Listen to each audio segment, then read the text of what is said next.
Hi friends, welcome to sir kitchen.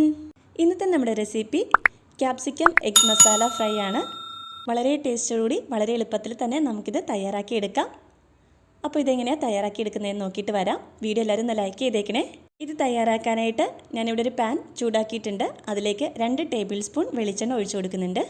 എണ്ണ ചൂടായതിന് ശേഷം ഇതിലേക്ക് 2 മീഡിയം സൈസ് സവാള കട്ട് ചെയ്തത് ഇട്ട് കൊടുക്കാം. എന്നിട്ട് നമുക്കൊന്ന് വഴറ്റിയെടുക്കാം.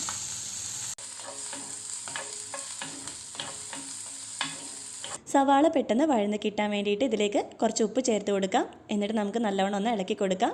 സവാള ഇപ്പോൾ കളറൊക്കെ ചേഞ്ച് ആയിട്ട് നല്ലവണ്ണം വഴന്ന് വന്നിട്ടുണ്ട്. ഇനിയിപ്പോൾ ഇതിലേക്ക് ഇഞ്ചിയും വെളുത്തുള്ളിയും കൂടി ചതച്ചത് 2 ടീസ്പൂൺ ഇതിലേക്ക് ഇട്ട് കൊടുത്തിട്ട് അതിൻ്റെ പച്ചമണമൊക്കെ മാറുന്നത് വരെ ഒന്ന് ഇളക്കി കൊടുക്കാം. ഇനി ഇതിലേക്ക് ഒരു മീഡിയം സൈസ് തക്കാളി ചെറുതാക്കി ഒന്ന് കട്ട് ചെയ്തിട്ട് ഇതിലേക്ക് ഇട്ട് കൊടുക്കാം. എല്ലാം കൂടി ഒന്ന് മിക്സ് ചെയ്തതിന് ശേഷം അടച്ചു വെച്ച് ഒരു 2 മിനിറ്റ് നമുക്കിതൊന്ന് കുക്ക് ചെയ്തെടുക്കാം. തക്കാളി ഇപ്പോൾ നല്ലോണം വെന്ത് വന്നിട്ടുണ്ട്. ഇനി ഇതിലേക്ക് 2 ക്യാപ്സിക്കം ചെറുതാക്കി ഒന്ന് കട്ട് ചെയ്തത് ഇട്ട് കൊടുക്കുന്നുണ്ട്. ഞാനിവിടെ ചെറിയ ക്യാപ്സിക്കാണ് എടുത്തിരിക്കുന്നത്, അതുകൊണ്ടിട്ട് 2 എടുത്തിട്ടുണ്ട്. ഇപ്പോൾ അത്യാവശ്യം നല്ല വലിയ ക്യാപ്സിക്കം ആണെങ്കിൽ ഒരു ക്യാപ്സിക്കം മതിയാവും.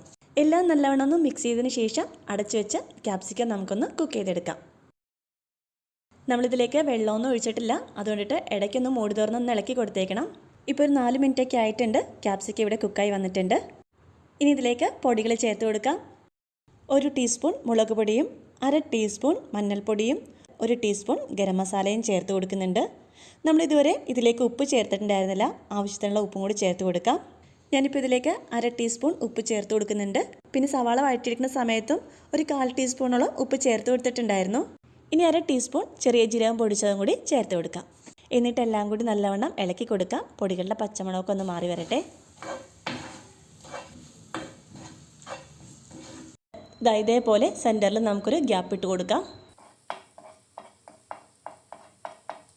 ഇനി ഇതിലേക്ക് 1 ടീസ്പൂൺ വെളിച്ചെണ്ണ ഒഴിച്ചു കൊടുക്കുന്നുണ്ട്. ഈ 2 കോഴിമുട്ട കുറച്ച് ഉപ്പും കൂടി ചേർത്ത് ഒന്ന് ബീറ്റ് ചെയ്താണ് അത് നമുക്ക് ഈ സെൻറ്ററിലേക്ക് ഒഴിച്ചു കൊടുക്കാം. ഈ സമയത്ത് തീ ഒന്ന് ലോ ഫ്ലെയിമിൽ വെച്ച് കൊടുക്കാം. എന്നിട്ട് ഞാനിതിപ്പോൾ ഇളക്കി കൊടുക്കുന്നില്ല. നമുക്കിതൊന്ന് മൂടി വെക്കാം. മുട്ട ജസ്റ്റ് ഒന്ന് കുക്കായി വരട്ടെ.